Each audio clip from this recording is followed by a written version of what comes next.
Have you ever been out for a walk or a drive and noticed something really out of place? Maybe it's a weird platform of concrete, or a random pole sticking up out of the ground. Or maybe some of you have seen stairs that go nowhere. A small set of stairs sitting alone in the middle of a forest. Perhaps it's the remnants of a house that was demolished.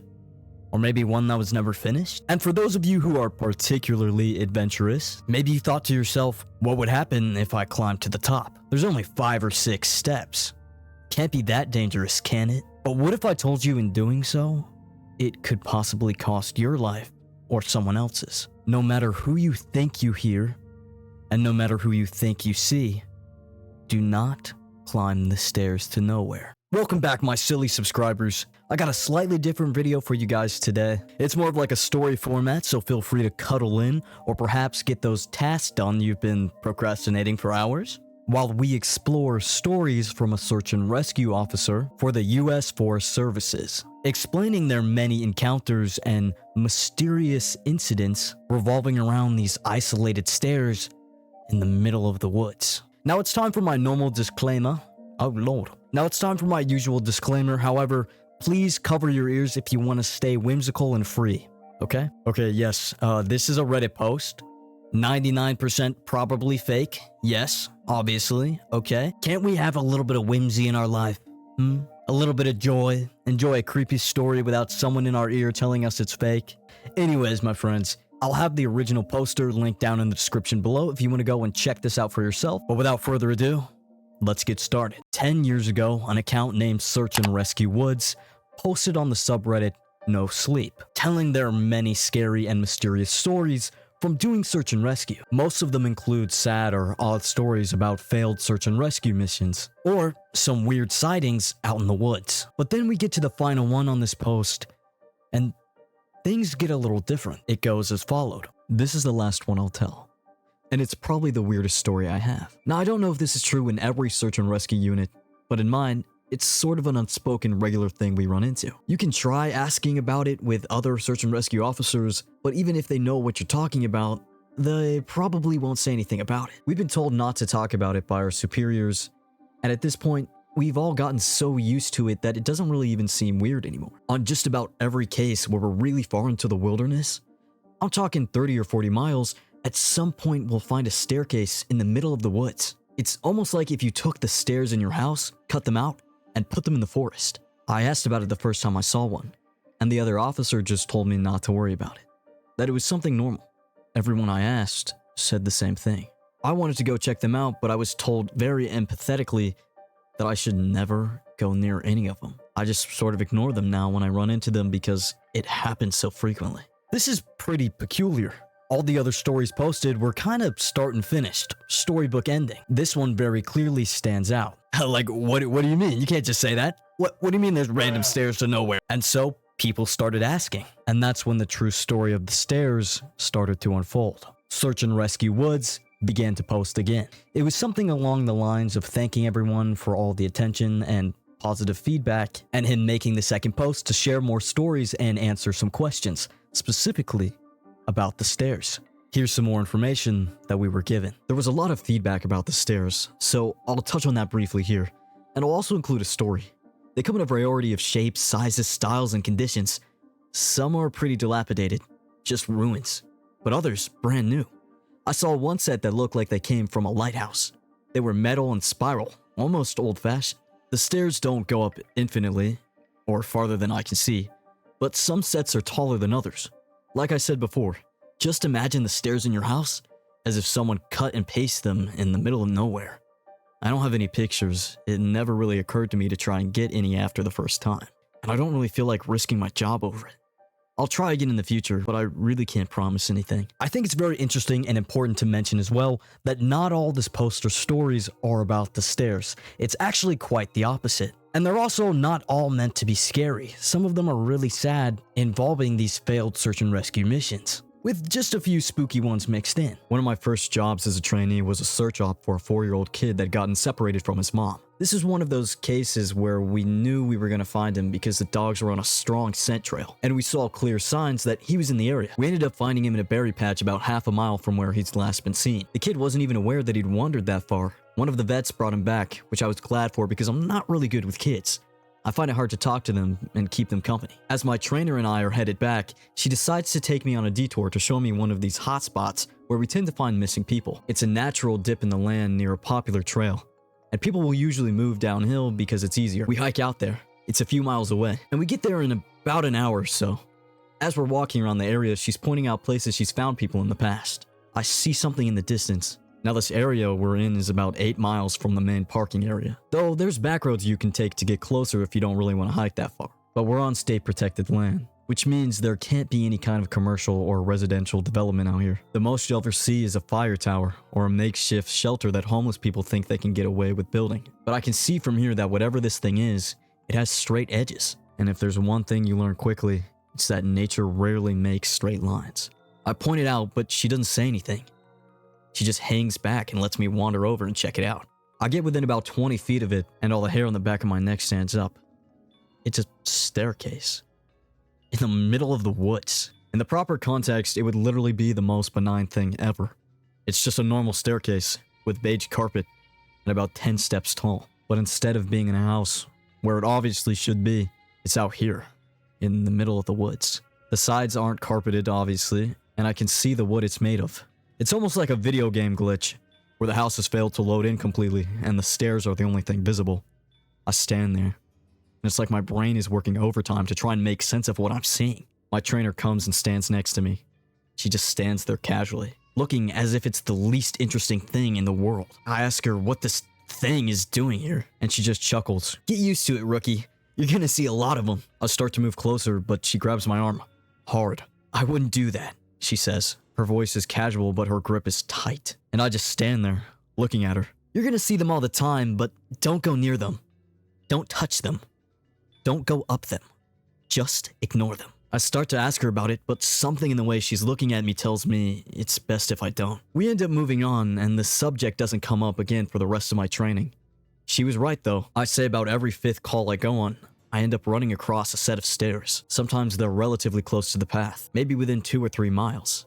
Sometimes they're 20, 30 miles out, literally in the middle of nowhere. I only find them during the broadest searches of training weekends. They're usually in good conditions, but sometimes it looks like they've been out there for miles, all different kinds, all different sizes. The biggest I ever saw looked like they came out of a turn-of-the-century mansion.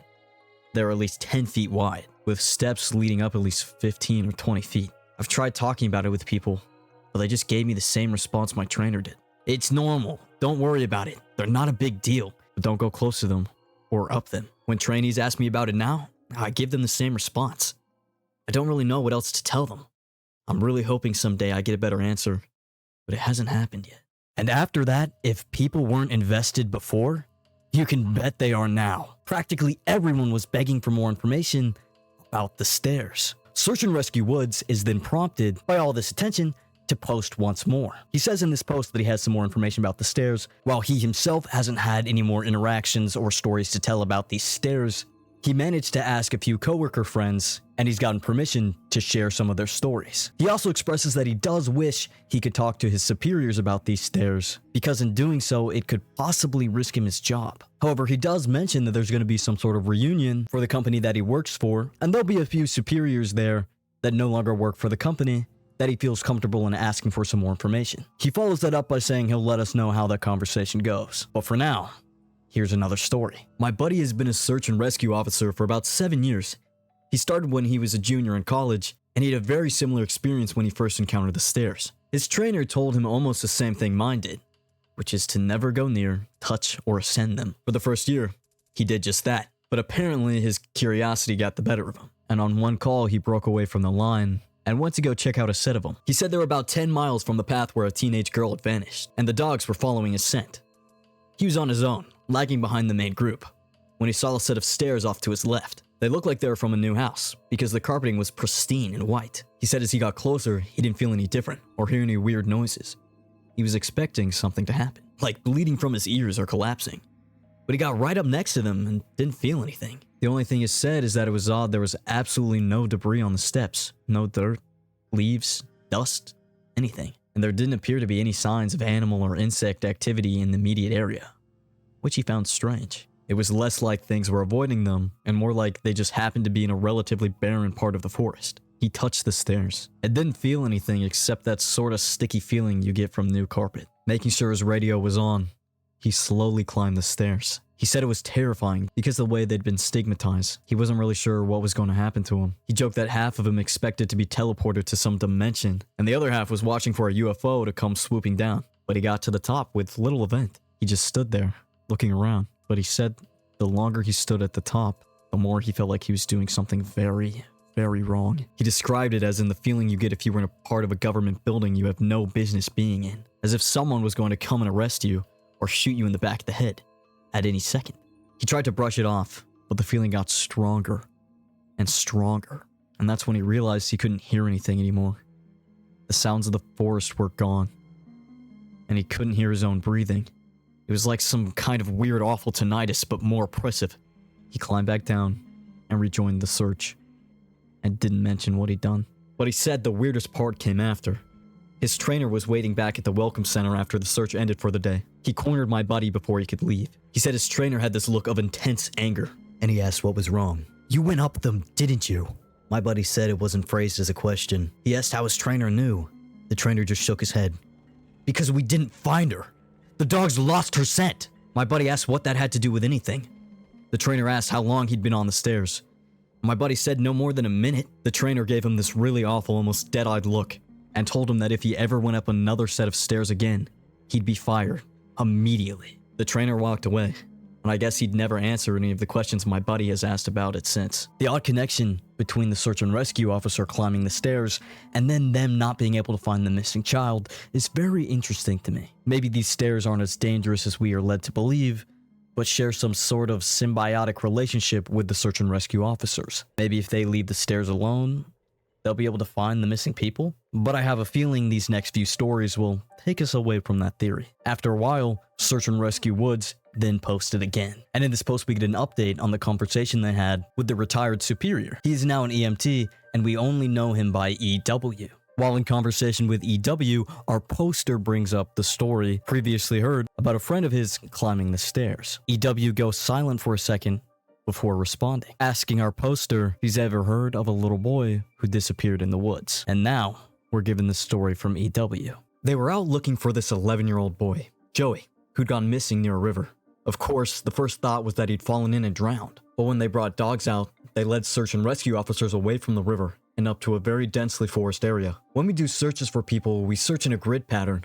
We search every box of the grid incredibly thoroughly. What EW's team noticed right away was that there was a very strange pattern emerging. Dogs in alternating boxes were picking up Joey's scent, but losing it when they overlapped with another box. If you think of a checkered board, Joey's scent was being picked up in random black squares, but never in red. This, of course, didn't make any sense because how could the kid bounce from area to area without leaving a scent in each place he passed? EW and his partner passed into a new box of the grid, and EW noticed a set of stairs about 50 yards away.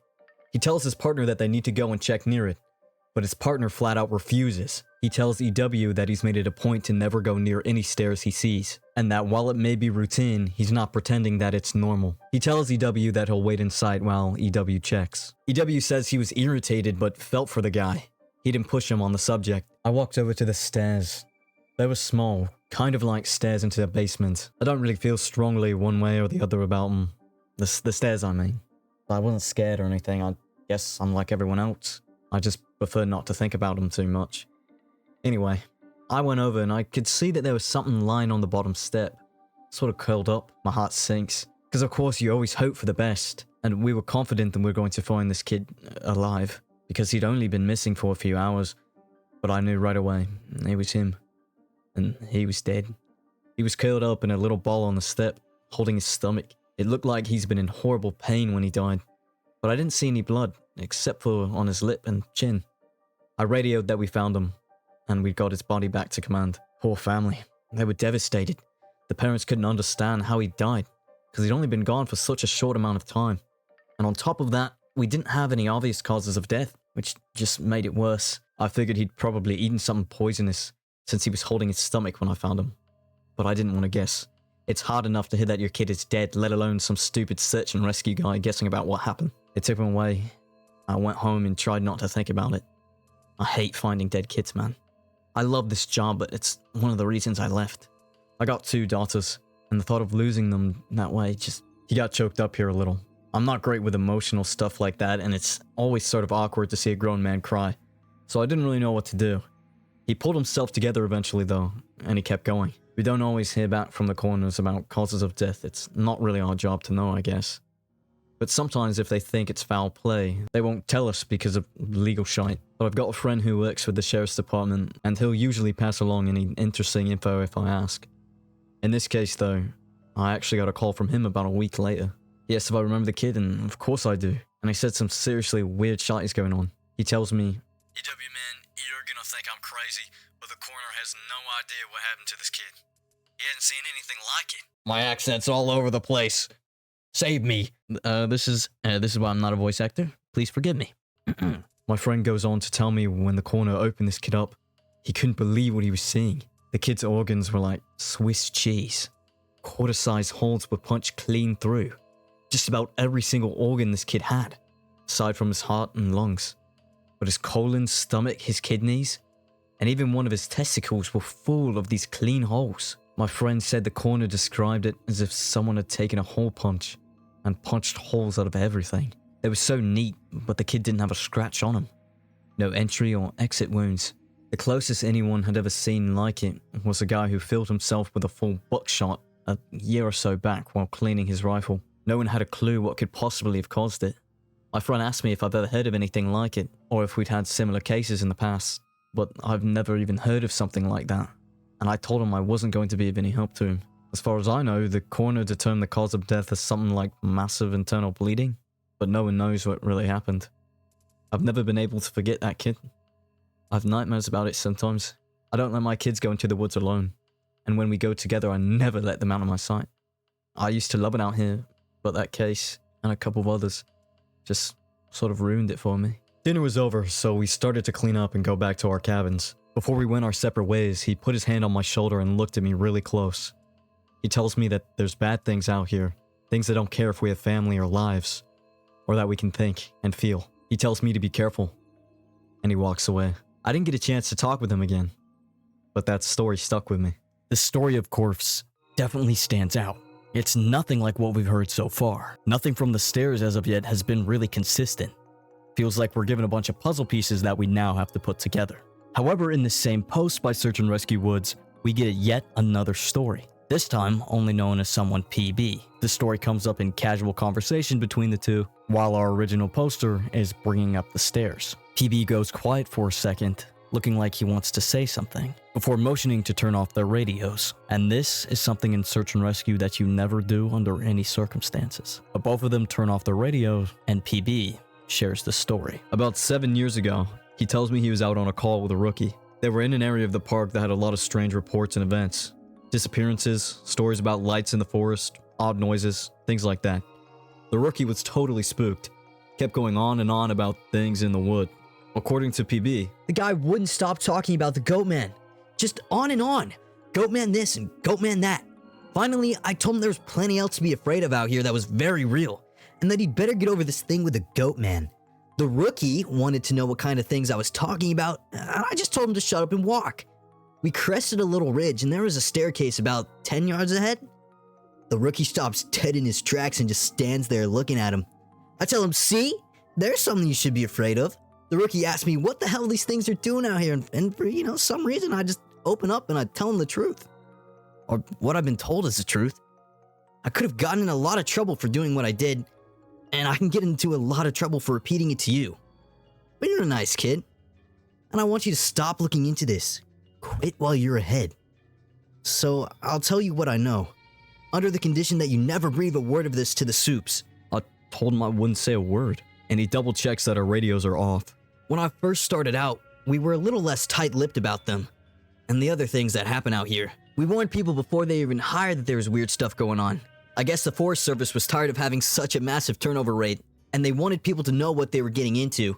So they started having people sign these agreements that they wouldn't go to the media about what they were going to see. The Forest Service didn't want to scare people away. So the last thing they needed were spooked rookies running off to the media with stories of ghosts and haunted stairs. But eventually they found out the agreements weren't necessary.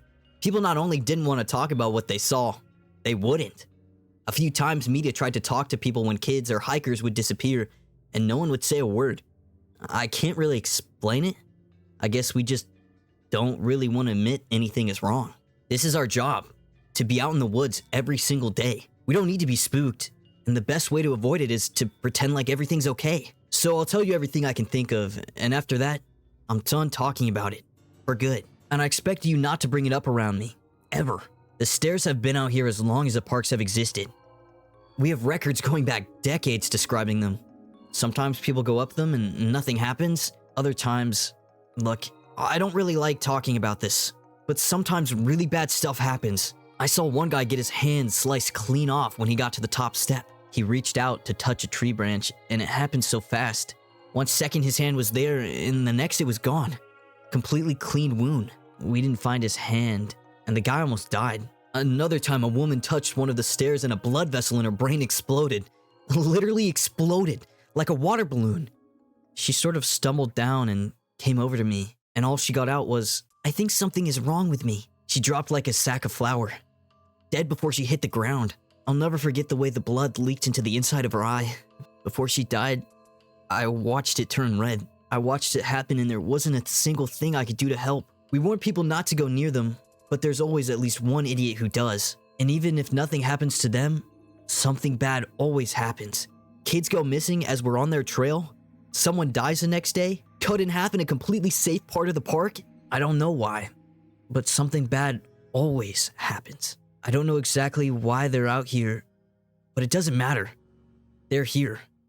And if we're smart, we tell our new officers exactly what they're capable of. We were both quiet for a little while.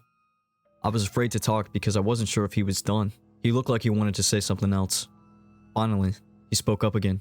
Have you ever noticed how we can't find the same ones twice? I nodded, expecting him to continue, but he just stayed quiet, walking alongside me. And eventually, he started a story about the biggest deer he'd ever seen in the park. I didn't bring up the subject again, and I didn't press him for any more stories. He dropped out of the op the next day. Apparently, he left before the sun came up. He said he was sick. None of us have heard from him since he left. This so far has been the most information we've gotten on the stairs. Clearly, my theory from before was wrong. These stairs have no good outcomes when anyone interacts with them. Nothing ever good comes from climbing or getting near these stairs. Now, the story from earlier of the original poster's friend climbing the stairs shows how very lucky he is. But still, even in just climbing them, something bad did happen.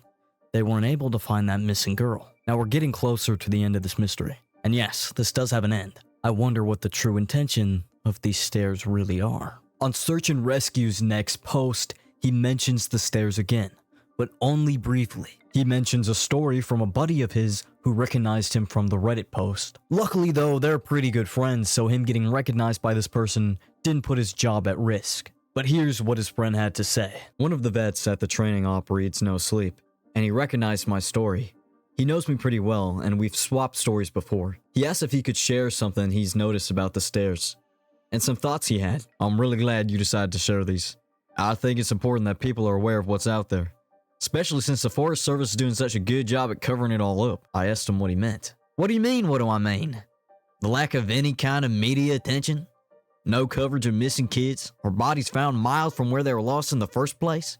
David Polity's hit this right on the head. The Forest Service is doing everything they can to keep people coming here, even if it isn't safe. I mean, to be fair, it's not like these things happen every day, but the numbers add up, and it's worth looking into, especially the stairs. I was surprised you didn't mention the flip ones.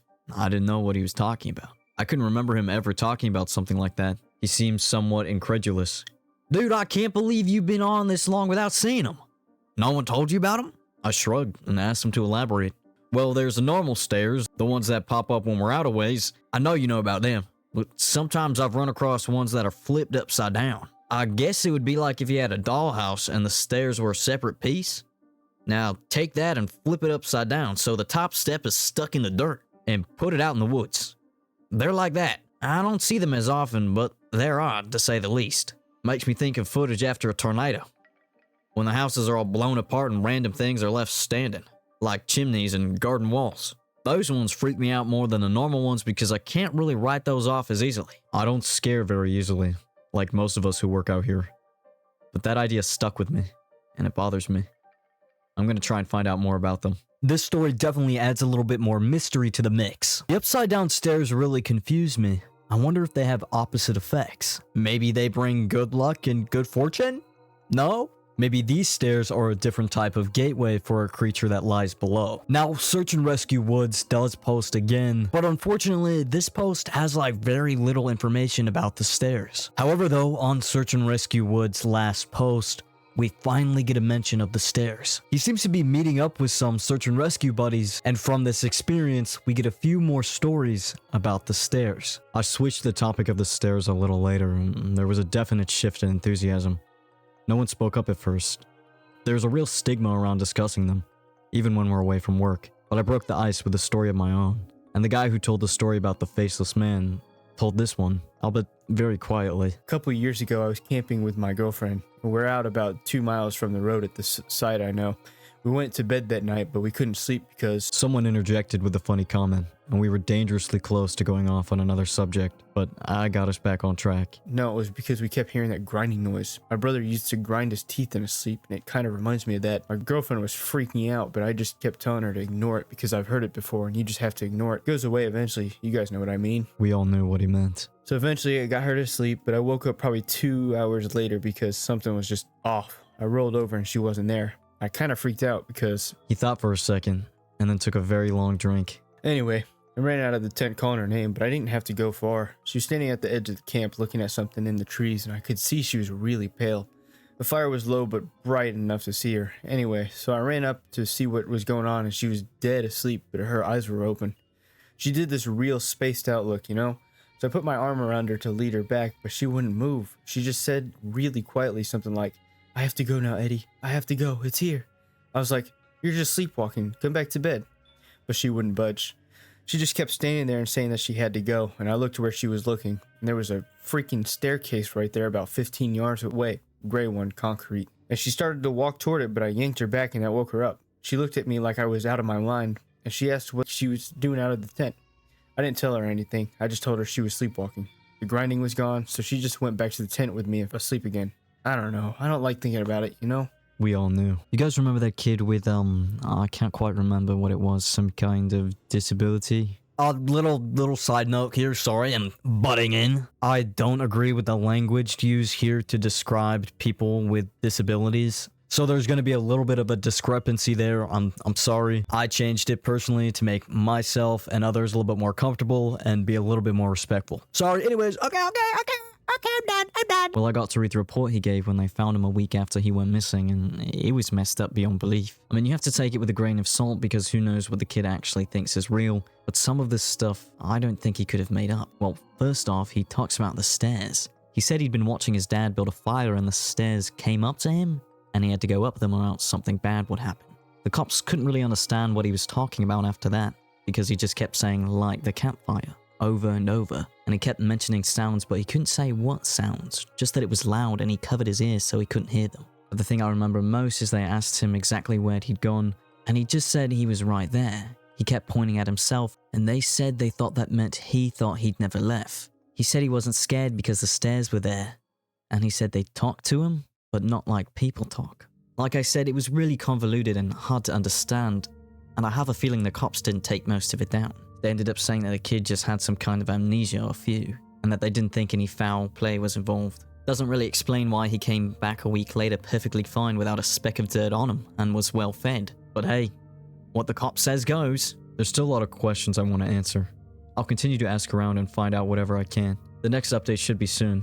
Thanks for being so patient. So apparently these stairs have a way of actually communicating with people, and maybe not all the intentions are inherently evil. As with the kid in the last story, he seemed to be taken care of very well before being returned to his family. But unfortunately, folks, this was the last mention of the stairs. Search and Rescue Woods posted one final message. This is his final message about the stairs. People ask me about the stairs now, It doesn't happen every day, but when it does happen, I never really know what to say. My bosses know someone is talking about them, and I'm sure that if they know, the higher-ups know, and I can tell you that they aren't happy about it. I've been formally told that I'm not to speak a word about them to anyone anymore, which is part of the reason this has to be my final update. I can't risk my job for this. As much as it's been wonderful to get a lot of these things off my mind, I still do love my work, and I need to be out here. If anything, my being aware of what's really going on is enough reason to stick it out. I may not be able to tell people that they're out there, but if I see them, I can direct traffic away to somewhere safer. That is it, my friends. So I'm sure if you do some more digging, you can probably find hundreds of other people sharing similar stories. And by now, I'm pretty certain that it's been expanded upon. And yeah, this has been covered by many other people. I actually heard about this around 4 years ago. A YouTuber that I really enjoyed at the time made a video on it, and ever since then, it's been stuck in my brain and I couldn't get it out. That's why I wanted to make a video on it. I've been thinking about it nonstop, and I thought it would be a fun thing to share and revisit. So my friends, how do you survive the stairs from nowhere? Well, you don't climb them, you don't go near them, and avoid them at all cost. All of this really sounds like the start of an SCP. I'm pretty sure there might be one by now, probably. Everyone is so creative, and I love seeing all the theories. It really brings me joy, so I'm excited to see the comments of this video. Can't wait to hear what you guys have to say. Honestly, I might just go build a set of stairs in the woods for fun. Perhaps there's some sort of sentient being that are using these stairs to lure humans in for, I don't know, food, a fun time, a little bit of entertainment, or maybe they're gateway portals to a different dimension that we just simply can't access alone. And like I said a few minutes ago, yes, this has been covered by other people, probably because of how cool and interesting this concept is. But if you have never heard of it before, I'm so glad that I got to share it with you. And if you had, I hope this was kind of like a fun refresher. I would love to hear your guys' thoughts and theories down below. Let me know if you enjoyed this more kind of like storytelling kind of video. Maybe we should cover some creepypastas in the future. Let me know your favorites. Which ones are the best? Regardless, thank you guys for making it to the end. I really appreciate you. So, sometime next week. If I'm being real, I'd try to avoid stairs no matter what. Haunted or not, bro, I'm not climbing those. Call me crazy. Never catch me on a flight of stairs.